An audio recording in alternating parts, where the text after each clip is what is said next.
Hello friends, आज हम लोग एक ऐसे टॉपिक्स को करने वाले हैं जहां से कई इंपॉर्टेंट प्रश्न आपके सहायक आचार शिक्षक वाली में पूछे जा रहे हैं। तो आज हम लोग का जो टॉपिक्स है वह है विश्व इतिहास, जो कि सामाजिक विज्ञान के पोर्शन में कई इंपॉर्टेंट प्रश्न पूछे जा रहे हैं। तो आज हम लोग का ये वीडियो सीरीज का तीसरा वीडियो होगा। यदि आपने पहले और दूसरे वीडियो को नहीं देखे हैं तो जाके जरूर प्ले लिस्ट में जाके जरूर देख लीजिएगा।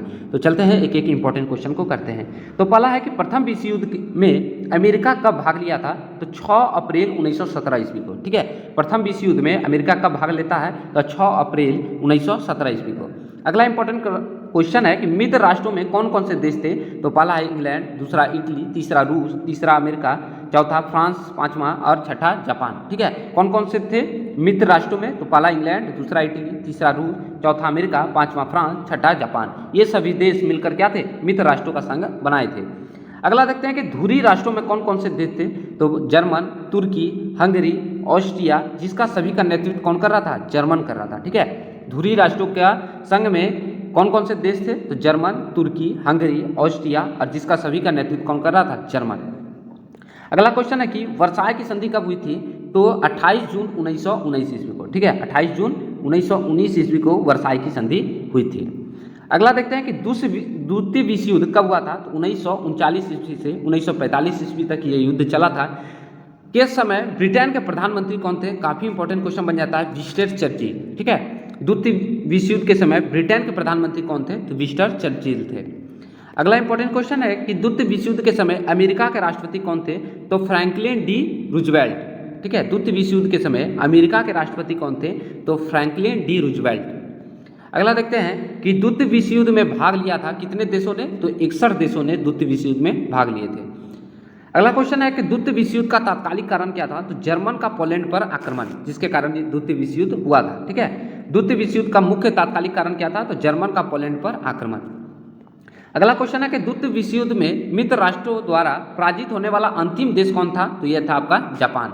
द्वितीय विश्व युद्ध में मित्र राष्ट्रों द्वारा पराजित होने वाला अंतिम देश कौन सा था? तो यह आपका जापान। मित्र राष्ट्र में कई देश थे जिसे हम लोगों ने यहाँ पर नाम पढ़ लिया। मित्र देश में कौन कौन से थे? इंग्लैंड, इटली, रूस, अमेरिका, फ्रांस और जापान। ये मित्र राष्ट्रों का एक संघ था जो कि धुरी राष्ट्रों से लड़ रहा था। ठीक है, तो ये इंपॉर्टेंट क्वेश्चन था आपका। अगला देखते हैं, अगला कि द्वितीय विश्व युद्ध के समय भारत का वायसराय कौन था? तो लॉर्ड लिनलिथगो। ठीक है, लॉर्ड लिनलिथगो थे। द्वितीय विश्व युद्ध के समय भारत का वायसराय कौन था?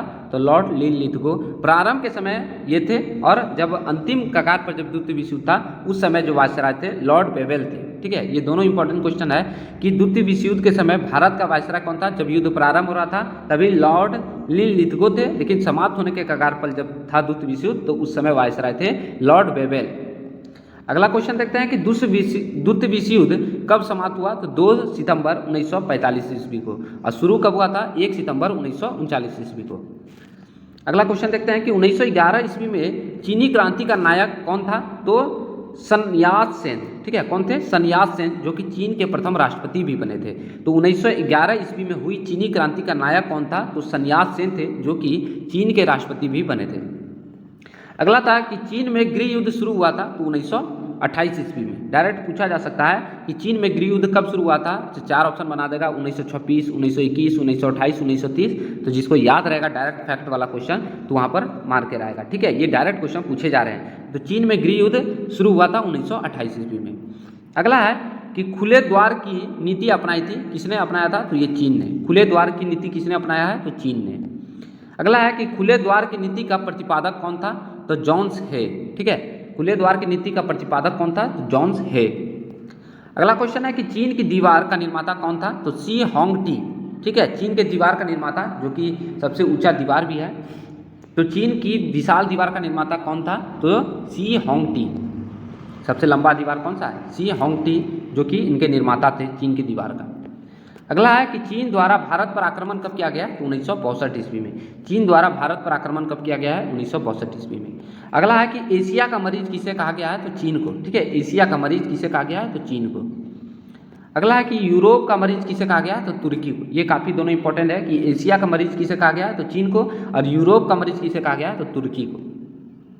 अगला है कि आधुनिक तुर्की का निर्माता कौन था? मुस्तफा कमाल पाशा। ठीक है, आधुनिक तुर्की के निर्माता कौन थे? तो मुस्तफा कमाल पाशा।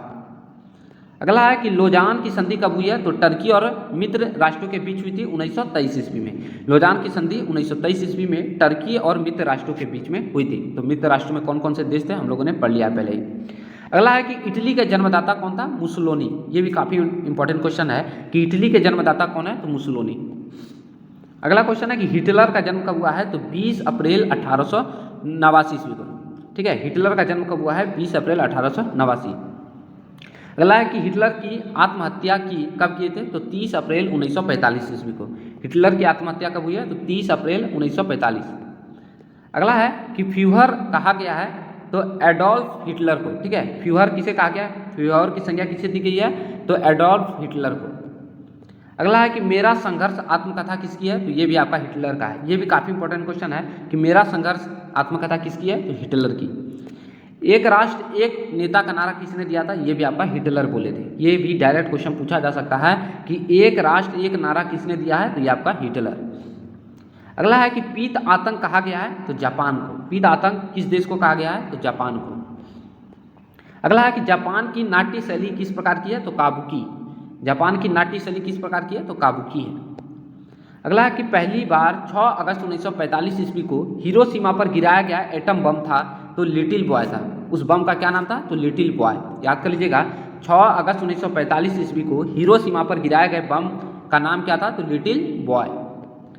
दूसरा है कि द्वितीय बार 9 अगस्त 1945 ईस्वी को नागासाकी पर गिराए गए बम का क्या नाम था, तो फैटमैन।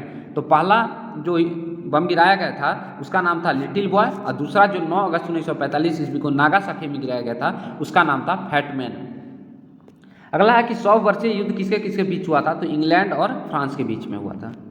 अगला क्वेश्चन है कि बर्मा स्वतंत्र हुआ था, तो 4 जनवरी 1948 ईस्वी को। बर्मा कब स्वतंत्र हुआ था, तो 4 जनवरी 1948 ईस्वी को। अगला है कि पाब्लो पिकासो एक चित्रकार था, कहाँ का था, तो स्पेन का। पाब्लो पिकासो कहाँ का चित्रकार था, तो ये आपका स्पेन के थे। अगला है कि सीरिया की राजधानी है, तो दशमिक। ठीक है, सीरिया की राजधानी कहाँ है, तो दशमिक। अगला है कि द लॉज एंड रिपब्लिक रचना किसकी है, तो प्लेटो की। द लॉज एंड रिपब्लिक रचना किसकी है, तो प्लेटो की। अगला क्वेश्चन है कि ब्रिटेन चीन के बीच प्रथम अफीम युद्ध कब हुआ था, तो 1839 ईस्वी को। ब्रिटेन और चीन के बीच जो प्रथम अफीम युद्ध हुआ था, तो 1839 ईस्वी को। अगला क्वेश्चन है कि भारत चीन के बीच पंचशील समझौता कब हुआ था, तो 20 अप्रैल 1954 ईस्वी को। भारत और चीन के बीच पंचशील समझौता कब हुआ है, तो 20 अप्रैल 1954, जो कि काफ़ी इंपॉर्टेंट क्वेश्चन है। तो ये सभी विश्व इतिहास से संबंधित इंपॉर्टेंट क्वेश्चन थे जो कि आपके सहायक आचार्य शिक्षक वाली में पूछे जा सकते हैं। धन्यवाद।